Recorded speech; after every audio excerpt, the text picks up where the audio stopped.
ಸ್ನೇಹಿತರೆ ನಮಸ್ಕಾರ. ನಾನು ನಿಮ್ಮ ರಾಕೇಶ್ ಆರುಂಡಿ. ಚಾಮರಾಜನಗರದ ಕಾವೇರಿ ವನ್ಯಧಾಮದಲ್ಲಿ ನಡೆದಂಥ ಮೂವರ ಶೂಟೌಟ್ ಪ್ರಕರಣಕ್ಕೆ ಈಗ ಅತ್ಯಂತ ಬಿಗ್ ಟ್ವಿಸ್ಟ್ ಸಿಗ್ತಾ ಇರೋದು. ಪ್ರಕರಣದಲ್ಲಿ ನೋಡಿ, ಮೊದಲ ದಿನದಿಂದ ತಲೆಮರೆಸಿಕೊಂಡಿದ್ದಂಥ ಇಡೀ ಘಟನೆಯ ಪ್ರಮುಖ ಪ್ರತ್ಯಕ್ಷದರ್ಶಿ ಐ ವಿಟ್ನೆಸ್ ಹಾಗೂ 4ನೇ ಆರೋಪಿ ಮಹಿಮಾ ದಾಸ್ ಕೊನೆಗೂ ಕೂಡ ಪ್ರತ್ಯಕ್ಷನಾಗಿದ್ದಾನೆ. ಕೊಳ್ಳೇಗಾಲದ ಉಪವಿಭಾಗಾಧಿಕಾರಿಗಳ ನೇತೃತ್ವದಲ್ಲಿ ನಡೀತಾ ಇರತಕ್ಕಂಥ ಮ್ಯಾಜಿಸ್ಟ್ರೇಟ್ ತನಿಖೆಯ ಮುಂದೆ ಹಾಜರಾಗಿರ್ತಕ್ಕಂಥ ಮಹಿಮಾ ದಾಸ್ ಅರಣ್ಯ ಸಿಬ್ಬಂದಿಯ ಎನ್ಕೌಂಟರ್ ಬೆನ್ನಲ್ಲೇ ತನಗಾದಂಥ ಅನುಭವವನ್ನು ಎಳೆ ಎಳೆಯಾಗಿ ಬಿಚ್ಚಿಡ್ತಾ ಹೋಗ್ತಾ ಇದ್ದಾನೆ. ತನಿಖಾಧಿಕಾರಿಗಳ ಮುಂದೆ ಆತ ಕೊಟ್ಟಿರ್ತಕ್ಕಂಥ ಸ್ಫೋಟಕ ಹೇಳಿಕೆ ಏನಾಗಾದರೆ, ಅವತ್ತಿನ ದಿನ ಅಸಲಿಗೆ ಅಲ್ಲಿ ನಡೆದಿದ್ದೇನು ಅನ್ನೋ ಕಂಪ್ಲೀಟ್ ಡೀಟೇಲ್ಸ್. ಒಂದು ಕಡೆ ಕಾವೇರಿ ವನ್ಯಧಾಮದ ಈ ಪ್ರಕರಣದಲ್ಲಿ ನಿಗೂಢವಾಗಿ ನಾಪತ್ತೆಯಾಗಿದ್ದಂಥ ಮಹಿಮಾ ದಾಸ್ ಕೊನೆಗೂ ಕೂಡ ತನಿಖಾಧಿಕಾರಿಗಳ ಮುಂದೆ ಸತ್ಯವನ್ನು ಬಾಯ್ಬಿಟ್ಟಿರೋದು. ಕೊಳ್ಳೇಗಾಲದ ಎಸಿ ದಿನೇಶ್ ಕುಮಾರ್ ಮೀನಾ ನೇತೃತ್ವದ ತನಿಖಾ ತಂಡದ ಮುಂದೆ ಹಾಜರಾಗಿರ್ತಕ್ಕಂಥ ಮಹಿಮಾ ದಾಸ್ ಘಟನೆಯ ದಿನ ನಡೆದಂಥ ಭೀಕರತೆಯನ್ನು ಬಿಚ್ಚಿಡ್ತಾ ಹೋಗಿದ್ದಾನೆ. ತನಿಖಾಧಿಕಾರಿಗಳ ಮುಂದೆ ಲಿಖಿತ ಹೇಳಿಕೆಯನ್ನು ಕೊಟ್ಟಿರ್ತಕ್ಕಂಥ ಮಹಿಮಾ ದಾಸ್, ಅವತ್ತು ಮುಂಜಾನೆ 5 ಗಂಟೆಯ ಸುಮಾರಿಗೆ ನಾವೆಲ್ಲರೂ ಕೂಡ ನಿದ್ರೆ ಮಾಡ್ತಾ ಇದ್ವಿ. ಈ ವೇಳೆ ಇದ್ದಕ್ಕಿದ್ದ ಹಾಗೆ ಮುನ್ನುಗ್ಗಿದಂಥ ಅರಣ್ಯ ಇಲಾಖೆ ಸಿಬ್ಬಂದಿ ನಮ್ಮ ಮೇಲೆ ದಾಳಿ ನಡೆಸಿದ್ರು. ಕಣ್ಣೆದರೆ ನಾನು ಕೇಳಿದಂಥ ಒಂದು ಸದ್ದು, ಗುಂಡಿನ ಸದ್ದನ್ನು ಕೇಳಿ ಜೀವ ಭಯದಿಂದ ನಾನು ಹಳ್ಳಿಯ ಕಡೆಗೆ ಓಡಿ ಹೋಗಿ ಬಚಾವಾದೆ. ಈ ವೇಳೆ ನನಗೂ ಕೂಡ ಕಾಲಿಗೆ ಪೆಟ್ಟು ಬಿತ್ತು. ನನ್ನ ಮೇಲೂ ಕೂಡ ದಾಳಿ ಮಾಡಲಾಯಿತು ಅನ್ನೋ ಅಚ್ಚರಿಯ ರಹಸ್ಯವನ್ನು ಒಂದು ರೀತಿಯಾಗಿ ಸ್ಫೋಟಿಸಿರೋದು. ನೋಡಿ, ಒಂದು ಕಡೆ ಈ ಘಟನೆ ನಡೆದ ಮೇಲೆ ಅರಣ್ಯಾಧಿಕಾರಿಗಳ ದಾಳಿಯ ನಂತರ ಬಳಿಕ ಮೈಸೂರಿನ ಖಾಸಗಿ ಆಸ್ಪತ್ರೆಗೆ ದಾಖಲಾಗಿದ್ದಂಥ ಮಹಿಮಾ ದಾಸ್ ಅಲ್ಲಿಂದ ದಿಢೀರ್ ಡಿಸ್ಚಾರ್ಜ್ ಆಗಿ ನಾಪತ್ತೆ ಆಗಿರ್ತಾನೆ. ಪೊಲೀಸರು ತನ್ನನ್ನು ಹುಡುಕಾಡ್ತಾ ಇದ್ದಾಗ ಅಜ್ಞಾತ ಸ್ಥಳದಿಂದ ವಿಡಿಯೋ ಬಿಡುಗಡೆ ಮಾಡಿ ರಕ್ಷಣೆಯನ್ನು ಕೂಡ ಕೋರ್ತಾನೆ. ಸದ್ಯ ಗ್ರಾಮಸ್ಥರು, ಮೃತರ ಕುಟುಂಬಸ್ಥರು ಇದನ್ನೊಂದು ಫೇಕ್ ಎನ್ಕೌಂಟರ್ ಅಂತ ಹೇಳಿ ಆಕ್ರೋಶವನ್ನು ಹೊರಹಾಕ್ತಾ ಇರೋ ಬೆನ್ನಲ್ಲೇ ಪ್ರಮುಖ ಸಾಕ್ಷಿ ಮಹಿಮಾ ದಾಸ್ ಕೊಟ್ಟಿರ್ತಕ್ಕಂಥ ಈ ಹೇಳಿಕೆ ಅರಣ್ಯ ಇಲಾಖೆಗೆ ಭಾರಿ ಸಂಕಷ್ಟವನ್ನು ತಂದೊಡ್ಡುತ್ತಾ ಅನ್ನೋ ಸಾಧ್ಯತೆಗಳು ಕಾಣಸಿಗ್ತಾ ಇರೋದು. ತನಿಖಾಧಿಕಾರಿಗಳು ಆರಂಭದಲ್ಲಿ ಕೇಳ್ತಾರೆ, ಯಾವ ಉದ್ದೇಶದಿಂದ ನೀವು ಅರಣ್ಯಕ್ಕೆ ಹೋಗಿದ್ರಿ ಅಂತ. ನೋಡಿ, ಈ ಕೇಸಲ್ಲಿ ಈಗ ಮಹಿಮಾ ದಾಸ್ ಹೇಳ್ತಾ ಇರೋದೇ ಸತ್ಯ ಅಂತ ಹೇಳ್ತಾ ಇಲ್ಲ ನಾನು, ಆದರೆ ಅವನು ಮ್ಯಾಜಿಸ್ಟ್ರಿಯಲ್ ತನಿಖೆಯ ಮುಂದೆ ಅವರ ತನಿಖಾಧಿಕಾರಿಗಳ ಮುಂದೆ ಆತ ಒಪ್ಕೊಳ್ತಾ ಇರೋದು. ಯಾವ ಕಾರಣಕ್ಕೆ ಅರಣ್ಯಕ್ಕೆ ಹೋಗಿದ್ರಿ? ಮಹಿಮಾ ದಾಸ್ ಹೇಳ್ತಾನೆ, ಹಸು ಕಾಣ್ತಾ ಇರಲಿಲ್ಲ, ಕಾಡಿನಲ್ಲಿ ಹುಡ್ಕೋದಕ್ಕೆ ಬನ್ನಿ ಅಂತ ಹೇಳಿ ಆಂಟೋನಿ ಸ್ವಾಮಿ ಅವರು ಕರೆದ್ರು. ಹಾಗಾಗಿ ನಾವು ಒಟ್ಟಾರೆಯಾಗಿ 4 ಜನ ಕಾಡಿಗೆ ಹೋದ್ವಿ. ಅದಾದ ಮೇಲೆ ತನಿಖಾಧಿಕಾರಿಗಳು 2ನೇ ಪ್ರಶ್ನೆಯನ್ನು ಕೇಳ್ತಾರೆ, ಹೌದಾ, ಹಾಗಾದರೆ ನಿಮ್ಮ ಕೈಲಿ ಈ ಥರದ ನಾಡ ಬಂದೂಕುಗಳನ್ನೇನಾದರೂ ತೆಗೆದುಕೊಂಡು ಹೋಗಿದ್ರಾ ಅಂತ ಹೇಳಿ. ಅದಕ್ಕೆ ಮಹಿಮಾ ದಾಸ್, ಆ ಥರದ ವಸ್ತುಗಳನ್ನು ನಾವು ತೆಗೆದುಕೊಂಡು ಹೋಗಿರಲಿಲ್ಲ, ಬ್ಯಾಟ್ರಿ ಬ್ಯಾಗ್ಗಳನ್ನು ಕೊಂಡು ಒಯ್ದಿದ್ದು ನಿಜ ಅಷ್ಟೇ ಅನ್ನೋ ಉತ್ತರವನ್ನು ಕೊಡ್ತಾನೆ. ತನಿಖಾಧಿಕಾರಿಗಳು 3ನೇ ಪ್ರಶ್ನೆಯನ್ನು ಹಾಕ್ತಾರೆ, ನೀವು ಮಲಗಿದ್ದಲ್ಲಿ ಸಿಬ್ಬಂದಿಗಳು ಬಂದಿದ್ದು ಯಾವಾಗ, ಇದ್ರ ಬಗ್ಗೆ ನೀವು ತಿಳಿಸ್ಕೊಡ್ಬೋದಾ ಅಂತ ಕೇಳಿದ್ದಕ್ಕೆ ಮಹಿಮಾ ದಾಸ್ ಹೇಳ್ತಾನೆ, ನಾನು ಕರಿಕಲ್ಲು ಒಡ್ಡಿದೆಯಲ್ಲ, ಕರಿಕಲ್ಲು ಒಡ್ಡು ಬಳಿ ಮಲಗಿದ್ದೆ. 3 ಕೂಡ ನೆಲದ ಮೇಲೆ ಮಲಗಿದ್ರು. ಬೆಳಗಿನ ಜಾವ ಸಿಬ್ಬಂದಿಗಳು ಎಂಟ್ರಿ ಕೊಡ್ತಾರೆ. ತಕ್ಷಣವೇ ನಮ್ಮ ಮೇಲೆ ದಾಳಿ ಮಾಡಲಿಕ್ಕೆ ಮುಂದಾದರು. ಅಲ್ಲಿಂದ ನಾನು ಓಡಿ ಹೋದೆ ಅನ್ನುವಂಥ ಉತ್ತರವನ್ನು ಕೊಟ್ಟಿರೋದು. ನೋಡಿ, ಅದಾದ ಮೇಲೆ ಓಕೆ, ನೀವು ಹೇಳಿದಿರಿ ನಮ್ಮ ಮೇಲೆ ಉದ್ದೇಶಪೂರ್ವಕವಾಗಿ ದಾಳಿ ಮಾಡಿದ್ರು ಅಂತ. ಅದಾದಮೇಲೆ ಏನಾಯಿತು ವಿವರಿಸ್ಬೋದಾ, ನೀವು ವಿವರಣೆ ಕೊಡ್ಬೋದಾ ಅಂತ. ಅದಕ್ಕೆ ಮಹಿಮಾ ದಾಸ್ ಅವರು, ನೋಡಿ, 3 ಜನರ ಮೇಲೆ ಅವರು ಆರಂಭದಲ್ಲಿ ದಾಳಿ ನಡೆಸಿದ್ರು. ನನ್ನ ಕಣ್ಮುಂದೆ ಆ ಸ್ಥಳದಲ್ಲಿ ಅವರು ಉಸಿರು ಚೆಲ್ಲಿಬಿಟ್ರು. 6 ಅರಣ್ಯ ಸಿಬ್ಬಂದಿಗಳಲ್ಲಿದ್ದರು.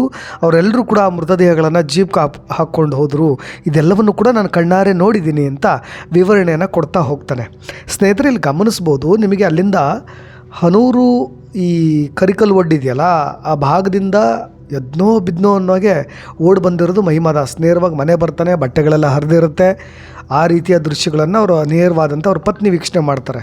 ಆದರೆ ಈ ಅರಣ್ಯ ಸಿಬ್ಬಂದಿಗಳೆಲ್ಲರೂ ಕೂಡ ಅವ್ರನ್ನ ಜೀಪ್ಗಳಲ್ಲಿ ಹಾಕ್ಕೊಂಡು ನೇರವಾಗಿ ಕೊಳ್ಳೇಗಾಲ ಹಾಸ್ಪಿಟ್ಲಿಗೆ ಹೋಗ್ತಾರೆ. ಅಲ್ಲಿ ಅಡ್ಮಿಟ್ ಮಾಡೋದಿಲ್ಲ, ಅವ್ರನ್ನ ಚಿಕಿತ್ಸೆ ಕೊಡಿಸೋದಿಲ್ಲ. ಇಲ್ಲ, ಇವರು ಪ್ರಾಣ ಪಕ್ಷಿ ಆರು ಹೋಗಿದೆ ಅಂತ ಹೇಳ್ತಿದ್ದಾಗ ಅಲ್ಲೂ ಕೂಡ ನಿಲ್ಲಿಸದೆ ಇದೇ ಅರಣ್ಯಾಧಿಕಾರಿಗಳು ನೇರವಾಗಿ ಮೈಸೂರು ಆಸ್ಪತ್ರೆಗೆ ಕರ್ಕೊಂಡು ಹೋಗಿದ್ದಾರೆ. ಯಾಕೆ ಅನ್ನೋದೇ ಈಗ ನಿಗೂಢವಾದಂಥ ಪ್ರಶ್ನೆಗಳು. ನೋಡಿ, ಅದಾದ ಮೇಲೆ ತನಿಖಾಧಿಕಾರಿಗಳು ಮುಂದುವರೆದ ಪ್ರಶ್ನೆ ಕೇಳ್ತಾರೆ, ನಿಮಗೆ ಶರಣಾಗುವಂತೆ ಅರಣ್ಯ ಸಿಬ್ಬಂದಿ ಹೇಳಿಲ್ವಾ ಹಾಗಾದರೆ ಅಂತ. ಇಲ್ಲ, ಅವ್ರು ಯಾರು ಕೂಡ ನಮಗೆ ಶರಣಾಗಿ ಅಂತ ಆರಂಭದಲ್ಲಿ ಇನ್ಸ್ಟ್ರಕ್ಷನ್ಸ್ನೇ ಕೊಡಲಿಲ್ಲ. ಅವ್ರು ನಮ್ಮ ಪ್ರಾಣವನ್ನು ತೆಗಿಲಿಕ್ಕೆ ಅನ್ನೋ ರೀತಿಯಾಗಿ ದುರುದ್ದೇಶಪೂರಿತವಾಗಿ ಅವ್ರು ನಮ್ಮ ಮೇಲೆ ದಾಳಿ ಮಾಡಿದ್ರು ಅಂತ ಅನ್ನಿಸ್ತು ಅಂತ ತನಿಖಾಧಿಕಾರಿಗಳ ಮುಂದೆ ಮಹಿಮಾ ದಾಸ್ ಹೇಳ್ತಾ ಹೋಗಿರೋದು. ಜೊತೆಗೆ ಅರಣ್ಯದಿಂದ ತಪ್ಪಿಸ್ಕೊಂಡು ಬಂದಮೇಲೆ ನೀವು ಎಲ್ಲಿ ಹೋದ್ರಿ, ಯಾಕೆ ತಪ್ಪಿಸ್ಕೊಂಡಿದ್ರಿ ಅಂತ. ನಾನು ತುಂಬ ಓಡಿ ಓಡಿ ಹೊಟ್ಟೆ ನೋವು ಜಾಸ್ತಿ ಆಗಿಬಿಟ್ಟಿತ್ತು. ಮನೆಗೆ ಬಂದ ತಕ್ಷಣ ತುಂಬ ಸುಸ್ತಾಗಿದ್ದೆ. ತಕ್ಷಣಕ್ಕೆ ನಾನು ಮೈಸೂರಿನ ಆಸ್ಪತ್ರೆಗೆ ಶಿಫ್ಟ್ ಆಗಿ ಅಲ್ಲಿ ಚಿಕಿತ್ಸೆಯನ್ನು ಪಡೀಲಿಕ್ಕೆ ಹೋಗಿಬಿಟ್ಟೆ ಅಂತ. ಇದರಲ್ಲಿ ಮಹಿಮಾದಾಸ್ ಹೇಳ್ತಾ ಇರ್ತಕ್ಕಂಥ ಸತ್ಯಾಸತ್ಯತೆ ಎಷ್ಟು ಸತ್ಯ ಎಷ್ಟು ಸುಳ್ಳು ಗೊತ್ತಾಗ್ತಾ ಇಲ್ಲ. ಇದಾದ ನಂತರ ಕೆಲವೊಂದು ಅರಣ್ಯ ಈ ಬೇಟೆ ತಡೆ ಶಿಬಿರಗಳಿದಾವಲ್ಲ, ಅಲ್ಲೆಲ್ಲವೂ ಕೂಡ ಜಿಲೆಟಿನ್ ಕಡ್ಡಿಗಳನ್ನು ಸ್ಫೋಟ ಮಾಡಿರೋದು, ಆ ಥರ ದೊಡ್ಡ ದೊಡ್ಡ ಕುಕೃತ್ಯಗಳಲ್ಲಿ ಲೋಕಲ್ ಜನರು ಭಾಗವಹಿಸಿದ್ದಾರೆ ಅನ್ನೋ ಆರೋಪಗಳು ಕೇಳಿ ಬರ್ತಾ ಇದೆ. ನೋಡಿ, ಈ ಕೇಸ್ನಲ್ಲಿ ಇದೆಲ್ಲದಕ್ಕೂ ಕೂಡ ಉದ್ದೇಶಪೂರಿತವಾಗಿ ಆಗಸ್ಟ್ 15ರಂದು ಹನೂರು ಅರಣ್ಯದಲ್ಲಿ ಈ ಒಂದು ಘಟನೆ ನಡೆದ ನಂತರ ಹನೂರು ಪಟ್ಟಣ ಉದ್ವಿಗ್ನಗೊಳ್ಳಲಿಕ್ಕೆ, ದೊಡ್ಡ ಮಟ್ಟದ ಸಾರ್ವಜನಿಕ ಆಕ್ರೋಶ ಬುಗಿಲು ಹೇಳಲಿಕ್ಕೆ ಗೋವಿಂದ ಅಲಿಯಾಸ್ ಮರಿ ವೀರಪ್ಪನ್ ಅಂದರೆ ಮಿನಿ ವೀರಪ್ಪನ್ ಅಂತಲೇ ಫೇಮಸ್ ಆತನ ಪ್ರಚೋದನೆ ಕಾರಣ ಅಂತ. ಯಾಕೆಂದರೆ ಸ್ಥಳೀಯ ಗ್ರಾಮಸ್ಥರನ್ನ ಎತ್ಕೊಟ್ಟೋದು, ಭಾರಿ ಪ್ರತಿಭಟನೆ ನಡೆಸೋದಂತೆ ಪ್ರಚೋದನೆ ಕೊಡೋದು ಈ ಮರಿ ವೀರಪ್ಪನಿಂದಲೇ ಕಾರಣ ಅನ್ನೋ ರೀತಿಯಾಗಿ. ಯಾಕೆಂದರೆ ಈ ಹಿಂದೆಯೂ ಕೂಡ ಅವನು ಅರಣ್ಯ ಇಲಾಖೆಗೆ ಹಲವು ಬಾರಿ ಸವಾಲು ಹಾಕಿಬಿಟ್ಟಿದ್ದಾನೆ. ತನಿಖಾಧಿಕಾರಿಗಳು ಈತನ ಮೇಲೆ ಚಟುವಟಿಕೆಗಳ ಮೇಲೂ ಕೂಡ ತೀವ್ರ ನಿಗಾ ಇಟ್ಟಿದ್ದಾರೆ. ಆದರೆ ಈತ ಅವ್ರನ್ನೆಲ್ಲರೂ ಕೂಡ ಒಕ್ಕಲೆಪ್ಸಿರೋದೇ ಈತ ಅನ್ನೋ ಥರದಲ್ಲಿ ಚರ್ಚೆಗಳಾಗ್ತಾ ಇದೆ. ಒಂದು ಕಡೆ ಅರಣ್ಯ ಅಧಿಕಾರಿಗಳು ಹೇಳ್ತಾ ಇದ್ದಾರೆ ದಾಳಿಕೋರರು ಅನೇಕ ಕ್ಯಾಂಪ್ಗಳನ್ನು ಉಡಾಯಿಸಿದ್ದಾರೆ ಅಂತ. ಇನ್ನೊಂದು ಕಡೆ ಸ್ಥಳೀಯರು ಹೇಳ್ತಾರೆ ಇದು ಯಾರೂ ಕೂಡ ನಾವು ಮಾಡಿರೋದಲ್ಲ, ಅರಣ್ಯಾಧಿಕಾರಿಗಳೇ ಇದೊಂದು ರೀತಿಯಾಗಿ ನಮ್ಮ ಮೇಲೆ ಕೆಟ್ಟ ಅಭಿಪ್ರಾಯಗಳು ಬರಲಿ ಅಂತ ಹೇಳಿ ಅವರೇ ಕ್ಯಾಂಪ್ಗಳನ್ನು ಉಡಾಯಿಸ್ಕೊಂಡಿದ್ದಾರೆ ಅಂತ. ಇನ್ನೊಂದು ಕಡೆ ಇದೇ ಮೈಸೂರು ಚಾಮರಾಜನಗರ ಗಡಿ ಭಾಗದ ಅರಣ್ಯ ಪ್ರದೇಶಕ್ಕೆ ಬೆಂಕಿ ಹಚ್ಚಿಬಿಟ್ಟಿದ್ದಾರೆ ಕೆಲವೊಬ್ಬರು. ಸುಮಾರು 10 ಎಕರೆಗೂ ಹೆಚ್ಚು ಕಾಡು ಭಸ್ಮವಾಗಿರೋದು, ಇದನ್ನು ಕೂಡ ಫಾರೆಸ್ಟ್ ಆಫೀಸರ್ಗಳೇ ಮಾಡಿಬಿಟ್ಟಿದ್ದಾರೆ ಅನ್ನೋ ಥರದ ಚರ್ಚೆಗಳು. ನಿಮಗೆ ನೋಡಿ, ಮರಿ ವೀರಪ್ಪನ್ ಗೋವಿಂದ ಅನ್ನೋ ಹೆಸರು ಯಾರೀತ ಅಂತ ಒಂದಿಷ್ಟು ಬ್ರೀಫಾಗಿ ಇನ್ಫಾರ್ಮೇಷನ್ ಕೊಟ್ಬಿಡ್ತೀನಿ. ಹನೂರು ತಾಲೂಕಿನ ಗಂಗನದೊಡ್ಡಿ ಗ್ರಾಮದ ನಿವಾಸಿ ಈತ. ಮಲೆಮಹದೇಶ್ವರ ಬೆಟ್ಟ, ಕಾವೇರಿ ವನ್ಯಧಾಮದ ದಟ್ಟ ಅರಣ್ಯ ಭಾಗದಲ್ಲಿ ಅಕ್ರಮ ಚಟುವಟಿಕೆ, ಇಲೀಗಲ್ ಆ್ಯಕ್ಟಿವಿಟೀಸ್ಗಳಲ್ಲಿ ಭಾಗಿಯಾಗಿದ್ದ ಪ್ರಮುಖವಾದಂಥ ರೌಡಿ ಶೀಟರ್ ಕೂಡ ಹೌದು. ಭಾಳಷ್ಟು ಕೇಸ್ಗಳಿದ್ದಾವೆ. ಏಕೆಂದರೆ ಹುಲಿನೇ ಹತ್ಯೆಗೈದಂಥ ಪ್ರಕರಣ, ಜೊತೆಗೆ ಬೇಟೆಯಾಡದಂಥ ಪ್ರಕರಣ. ಏವನ್ ಆರೋಪಿ ಕೂಡ ಈತ. ಈ ಹಿಂದೆ ಮಲೆಮಹದೇಶ್ವರ ಬೆಟ್ಟದಲ್ಲಿ ವನ್ಯಜೀವಿಗಳ ಕಳ್ಳೆಬೇಟೆ ಕೂಡ ಆಡಿದ್ದಾನೆ. ಅದರ ಮಾಂಸ ಜೊತೆಗೆ ಕಳ್ಳ ಸಾಗಾಣಿಕೆ ಮಾಡೋದು ಪ್ರಮುಖ ಸೂತ್ರಧಾರಿ. ಜೊತೆಗೆ ಅರಣ್ಯ ಸಿಬ್ಬಂದಿಗೆ ಭಾಳಷ್ಟು ಸರಿ ಸಣ್ಣ ಪುಟ್ಟ ಸಿಬ್ಬಂದಿ ವಾಚರ್ಗಳಿಗೆ ಈತನೇ ಹೊಡೆದು ಬಡ್ದು ಮಾಡಿ ಬಹಿರಂಗವಾಗಿ ಸವಾಲು ಹಾಕಿದಂಥ ಘಟನೆಗಳು ಕೂಡ ಅನೇಕ ಇದ್ದಾವೆ. ನೋಡಿ, ಇದರ ನಂತರ ನಿಮಗೆ ಬಹಳಷ್ಟು ಬೇಕಾದಂಥ ಫಾರೆಸ್ಟ್ ಡಿಪಾರ್ಟ್ಮೆಂಟ್ಗೆ ಬೇಕಾಗಿದ್ದಂಥ ವ್ಯಕ್ತಿ.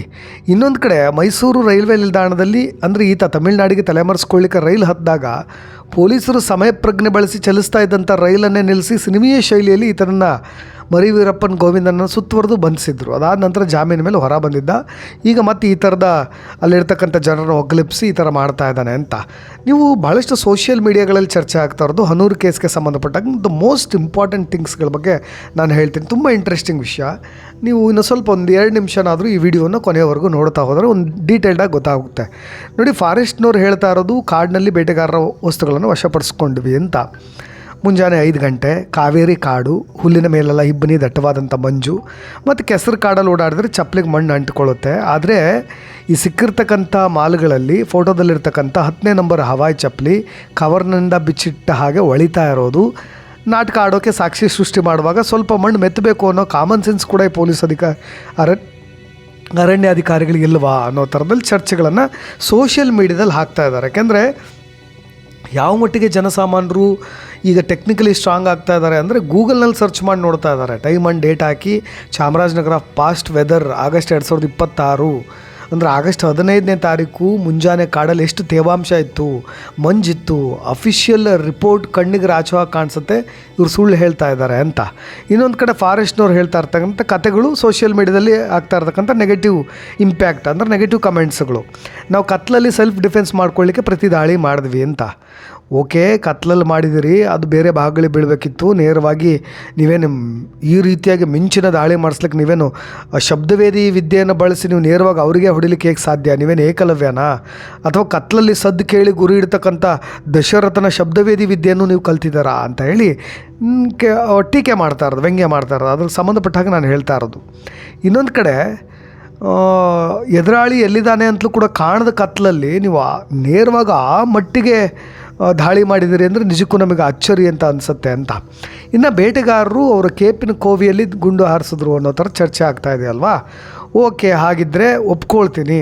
ನಿಮಗೆ ಅವ್ರು ಬಳಸಿರ್ತಕ್ಕಂಥ ಶಸ್ತ್ರಾಸ್ತ್ರಗಳನ್ನು ಸಿಡಿದಾಗ ಆ ಒಂದು ಕಪ್ಪು ಮದ್ದು ಹೊರಗೆ ಹಾರಿ ಯಾರಿಗಾರು ಹೊಡೆದವನ ಕೈಗೋ ಅಥವಾ ಮುಖಕ್ಕೆ ಅಂಟ್ಕೊಳ್ಬೇಕು.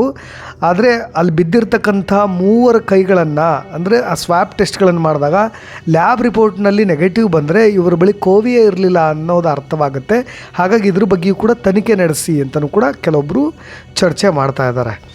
ಇನ್ನು ಬಹಳಷ್ಟು ಚಕಮಕಿ ನಡೀತು, ಅವ್ರಿಗೂ ನಮಗೂ ಇಬ್ಬರಿಗೂ ಕೂಡ ಚಕಮಕಿ ನಡೀತು. ಅಲ್ಲಿದ್ದಂಥ 4 ಜನರಿಗೂ ಫಾರೆಸ್ಟ್ ಆಫೀಸರ್ಗಳಿಗೂ ಆಯಿತು ಅಂತ ನೋಡಿ. ಒಂದು ಫಾರೆಸ್ಟ್ ಆಫೀಸ್ನವ್ರು ಯೂಸ್ ಮಾಡ್ತಕ್ಕಂಥ 1ನೇ ನಂಬರ್ ಶಕ್ತಿಮಾನ್ ಕಾಟ್ರಿಡ್ಜ್ನಿಂದ 110ರಿಂದ 120 ಸೀಸದ ಚಿಲ್ಲುಗಳು ಆಚೆ ಬರುತ್ತೆ. ಕತ್ಲಲ್ಲಿ ಏನಾದರೂ ಆ ರೀತಿಯಾಗಿ ಹಾರಿದರೆ ಅವು ಮರದ ಕಾಂಡಕ್ಕೋ ಅಲ್ಲಿ ಇಲ್ಲಿ ಹೊಕ್ಕಿರಬೇಕು. ಆ ಮರಗಳನ್ನು ಕತ್ತರಿಸಿ FSL ಕಳಿಸಿದಾರಾ ಅಥವಾ ಅಲ್ಲೇ ಇದ್ದಾವ ಅವುಗಳನ್ನು ಚೆಕ್ ಮಾಡಿ ಅನ್ನೋ ಥರದಲ್ಲೂ ಕೂಡ ಒಂದಿಷ್ಟು ಚರ್ಚೆಗಳು ಕೂಡ ಆಗ್ತಾ ಇದ್ದಾವೆ ನೋಡಿ. ಇವೆಲ್ಲವೂ ಕೂಡ ಭಾಳ ಕುತೂಹಲಗಳನ್ನು ಕೇಳಿಸ್ತಾರೆ. ಜನರು ತುಂಬ ಇಂಟೆಲಿಜೆಂಟ್ಗಳಾಗಿ ಕಮೆಂಟ್ಸ್ಗಳನ್ನು ಮಾಡ್ತಾ ಇರೋದು. ಇನ್ನು ಬೇಟೆಗಾರರ ಬ್ಯಾಗು, ಆ ಫೋಟೋದಲ್ಲಿರ್ತಕ್ಕಂಥ ಕ್ಯಾಮೋಫ್ಲೇಜ್ ಬ್ಯಾಗ್ ಇದೆಯಲ್ಲ, ಆ ಕಾಡಿಗೆ ಸ್ಕ್ರೂ ಡ್ರೈವರು ಕಡ್ಡಿಂಗ್ ಪ್ಲೇಯರ್ ಯಾಕೆ ತೊಗೊಂಡು ಹೋಗ್ತಾರೆ, ಕಾಡಿನಲ್ಲಿರೋ ಪ್ರಾಣಿಗಳಿಗೆ ವೈರಿಂಗ್ ಮಾಡೋದಕ್ಕೆ ಹೋಗ್ತಾರಾ ಅನ್ನೋ ಥರದಲ್ಲೂ ತಮಾಷೆಯಾಗೂ ಕೂಡ ಮಾತಾಡ್ತಾ ಇದ್ದಾರೆ. ಇನ್ನು ಈ 3 ಜನರಿಗೂ ಹೊಡೆದಿರ್ತಕ್ಕಂಥ ಸಿಬ್ಬಂದಿ ಶಿವರಾಜ್, ಅಫಿಷಿಯಲಾಗಿ ಅವ್ರ ಹೆಸರನ್ನು ಕೂಡ ಈಗಾಗಲೇ ರಿವೀಲ್ ಮಾಡಲಾಗಿದೆ.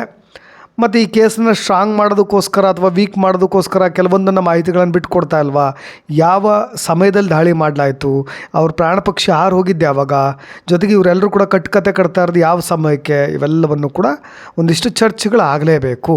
ಜೊತೆಗೆ ಈ ತಮಿಳಿಗರು, ಬೇರೆ ನಾಡಿನಿಂದ ಬಂದವರು, ಇದೆಲ್ಲ ನೋಡಿದ್ರೆ ಕಾಡಿನಲ್ಲಿ ಅವತ್ತು ಏನಾಗಿರ್ಬೋದು, ಜೊತೆಗೆ ಯಾಕೆ ಅವ್ರನ್ನ ಉದ್ದೇಶಪೂರ್ವಕವಾಗಿ ಸಿಗ ಹಾಕಿಸ್ಲಾಗ್ತಾ ಇದೆ, ನಮ್ಮ ರಾಜ್ಯದವ್ರನ್ನೇ ಯಾಕೆ ಈ ರೀತಿಯಾಗಿ ಮಾಡಲಾಗ್ತಾ ಇದೆ ಅನ್ನೋ ಥರ ಚರ್ಚೆ. 1924ರಿಂದ 1934ರಲ್ಲಿ ಮೇಟೂರು ಡ್ಯಾಮ್ ಕಡ್ದಾಗ ಕಾವೇರಿ ಒಡಲಿಗೆ ಇಡೀ ನಾಯಂಬಾಡಿ ಊರೇ ಮುಳುಗಿ ಹೋಗ್ಬಿಡ್ತಂತೆ. ಸರ್ವಸ್ವವನ್ನು ಕಳೆದುಕೊಂಡಂಥ ಜನರು ಬೀದಿಗೆ ಬಂದು ಕಾವೇರಿ ಕಾಡಂಚಿನಲ್ಲಿ ಬಂದು ನೆಲೆಸಿದಂಥ ನಿರ್ಗತಿಕ ತಮಿಳರ ಮೊಮ್ಮಕ್ಕಳೇ ಈ 3 ಜನರು. ಅವತ್ತು ಅದೇ ಕಾವೇರಿ ನೀರು ಇವರ ಊರನ್ನು ಮುಳುಗಿಸ್ತು. ಇವತ್ತು ಅದೇ ಕಾವೇರಿ ಕಾಡಿನಲ್ಲಿ ಇವರ ಜೀವ ಹೋಗಿದೆ. ಇವತ್ತಿಗೆ ಕತೆ ಮುಗೀತು ಅಂತ ರಿಲ್ಯಾಕ್ಸ್ ಆಗಬೇಡಿ, ಯಾಕಂದರೆ ಸತ್ಯ ಅನ್ನೋದು ಯಾವತ್ತೂ ಕೂಡ ನಿದ್ದೆ ಮಾಡಲ್ಲ. ಮುಚ್ಚಿಟ್ಟ ಸತ್ಯ ಒಂದಲ್ಲ ಒಂದಿನ ಬೆತ್ತಲೆ ಆಗಬೇಕು ಅನ್ನೋ ಥರದ ಕಮೆಂಟ್ಸ್ಗಳನ್ನು ಕೂಡ ಅನೇಕರು ಬರೆದು ಹಾಕ್ಕೊಳ್ತಾ ಇದ್ದಾರೆ. ಅವರು ಹೇಳಿದಂಥ ಕೆಲವೊಂದು ವಿಷಯಗಳನ್ನು, ಸ್ವಾರಸ್ಯಕರ ವಿಷಯಗಳನ್ನು ನಿಮ್ಮ ಮುಂದೆ ತಂದಿದ್ದೀನಿ ಅಂತ ಹೇಳ್ತಾ, ನೋಡೋಣ ಈ ಕೇಸ್ನಲ್ಲಿ ಇನ್ನೂ ಏನೆಲ್ಲ ಅಪ್ಡೇಟ್ಸ್ಗಳಾಗಬಹುದು. ಮುಂದಿನ ವೀಡಿಯೋ ಸಮೇತವಾಗಿ ನಾನು ಬರ್ತೀನಿ. ಧನ್ಯವಾದ.